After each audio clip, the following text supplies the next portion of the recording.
Hey guys, the Explorer 4 here. Welcome back to some more reviews. And today we're going to be reviewing one of the films from Herschel Gordon Lewis. Now, this is a director that it's been a journey with this director because months and months ago, maybe about 8 or 9 months ago, I picked up the Herschel Gordon Lewis box set. And this comes with, I think, 16 films, but it doesn't say it right here. So, 14 films from Herschel Gordon Lewis. Of course, not all of them are horror films. There are many of them that are trying to be comedies, and I want to talk about the horror films and mainly discuss in a stream one day, hopefully soon, about the Herschel Gordon Lewis movies and what I think about him as a director, his philosophies, his films in general. Which ones I like, which ones I don't like. There's only 2 movies in this set that I just couldn't watch, and that was, one of them was This Stuff Will Kill Ya. I started watching that and I was so annoyed and it was just so irritating to watch it. It was boring, not funny, really just annoying. I turned it off. And then I didn't see How to Make a Doll because everybody says that movie sucks. And so I'm like, if the Herschel Gordon Lewis fans are saying that, it must be pretty bad. So I didn't see those, but I did see every other movie on this list, including Moonshine Mountain, which, my God, that movie was so hard to get through. You want a challenge? Go watch Moonshine Mountain and take a shot at every lame redneck joke you can come up with. It's like, that movie is so lame and so annoying. It's horrible, Moonshine Mountain. I made it through that movie. I will never watch it again. That's definitely the worst movie in this set. But today, we're going to be talking about the original film from Herschel Gordon Lewis. The original gore film, as many people say. Blood Feast. Now, Blood Feast is like I said, the first film from Herschel Gordon Lewis, came out in 1963, gets a 5.0 on IMDb. And I'm very surprised that this movie gets a 5.0 because, man, going into these movies, I had no clue what I was getting myself into. And this is just solid proof that my standards for film are not that high. Now, granted, there are some great films in this box set. Scum of the Earth, I think, is an actual quality film by Herschel Gordon Lewis. If you guys haven't seen Scum of the Earth, go watch that. That's a great one. I think 2000 Maniacs is a little bit more better than Blood Feast, and I think it's a fairly well done, hillbilly redneck slasher film type of film. But Blood Feast, this is, like I said, proof that I love all kinds of movies, even bad ones. And this one is kind of in the category of it's so bad it's good. It's so over the top and goofy that it's fun. And this review may not be that long because bottom line with Blood Feast is that it's a real fun time. And the story is really weird and out there, but it's about this Egyptian caterer who is named Fuad Ramsey. And this dude, Mal Arnold, has his eyebrows gray and his hair gray, but he's obviously not old. He's just got his hair painted or spray painted or whatever. Looks wild. And this dude's acting is so over the top. I usually do cater to more unusual affairs.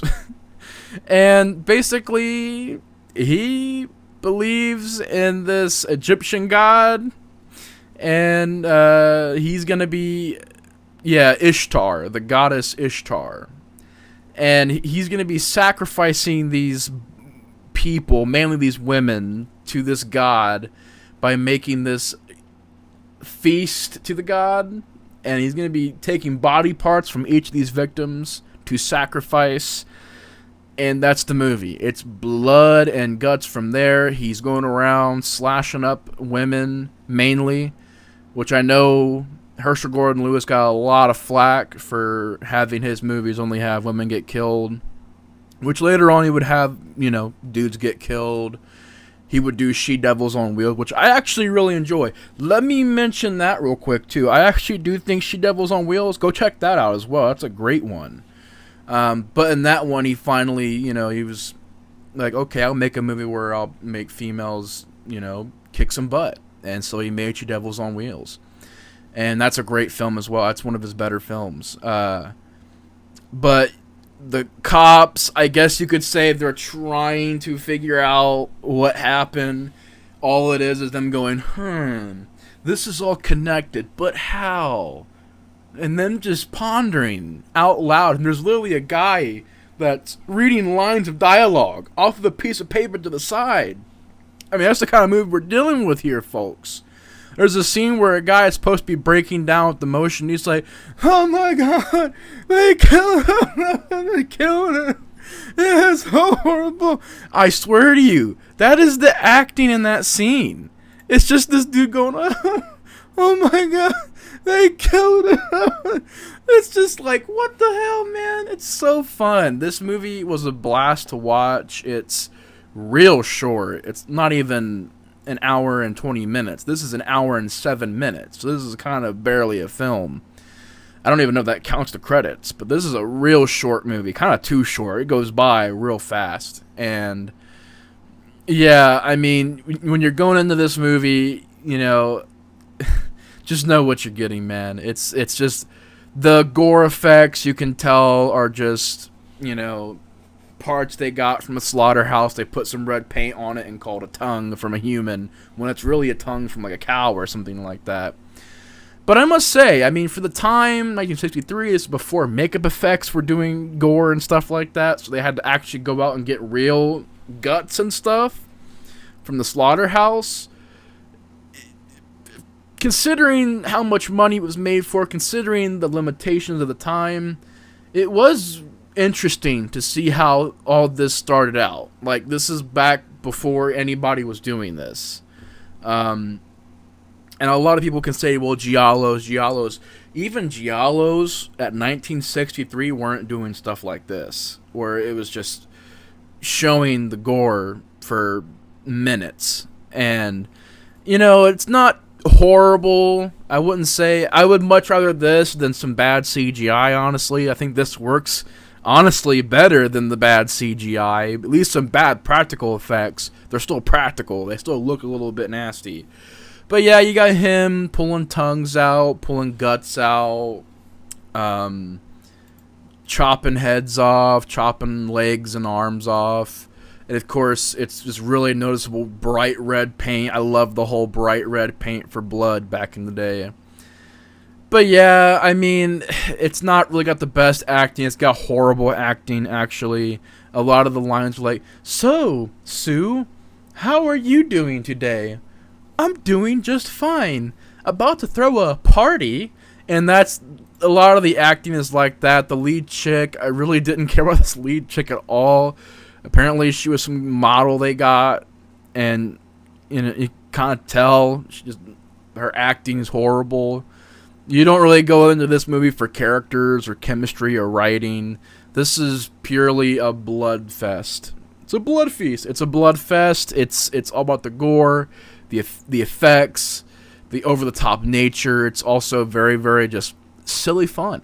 It's silly fun. And it's, at the same time, even though we do look back at it and kind of laugh at it, it is an important film. I do think that Blood Feast is one of the more milestones of horror, in a way, because, which is shocking, because Herschel Gordon Lewis, he even said it in his own words. He wasn't out to make these art pieces. He was He was out there to, make money.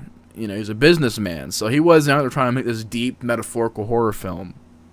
He just knew that. Let's say this was his first film, but technically he made movies before this. He made like softcore porn and nudie flicks or whatever they were called. But he directed movies before this. This is his first film that wasn't porn, essentially. But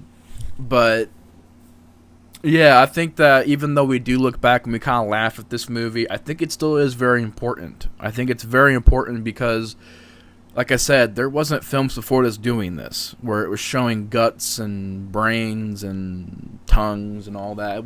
There weren't films doing that. I mean, there was Psycho before this, but I mean, even Psycho didn't go that far. But, you know, for what the movie is, it's fun time. It's nothing that's going to take your breath away or shock you. It's just a fast-paced, real quick watch, fun movie. Dumb fun is what I would describe it. And out of 5, I would give it probably a 3 being generous, 2.5 honestly, but 3 being generous. It's fun. It's harmless fun. It's some pretty noticeable gore effects that are, you know, you could tell aren't, you know, realistic at all. But I don't know. It's just got this fun factor to it. It's a quick watch. It's not that bad. It's the over-the-top nature really makes it a blast to watch, and I think it's one of Herschel Gordon Lewis's better films. So one of these days, I do want to do a discussion on his films in general and just talk about, on a stream, just go through from Blood Feast all the way until his last movie, which was the Gore Girls, I think. There's a lot of these movies I want to talk about, but I might do individual reviews, at least on the horror films, like Color Me Blood Red, 2000 Maniacs, maybe the Gore Girls, Wizard of Gore, talk about stuff like that, more of his horror films. But yeah, that's Blood Feast, man. If you haven't seen Blood Feast, it's a classic in my book. I really think it's fun, it's enjoyable, it's a quick watch, and it's Blood Feast. Go experience it. But anyways, thank you guys so much for watching. Have a good night. If you've seen this movie, comment down below your guys' thoughts on it. And yeah, that'll do it for this review. Anyways, thank you guys so much for all the support and you know, just checking out the videos and supporting the channel. I really appreciate that. But yeah, that's going to do it for this review. Anyways, have a good night. Take care. And the Explorer 4 is out. See you later, guys. Peace.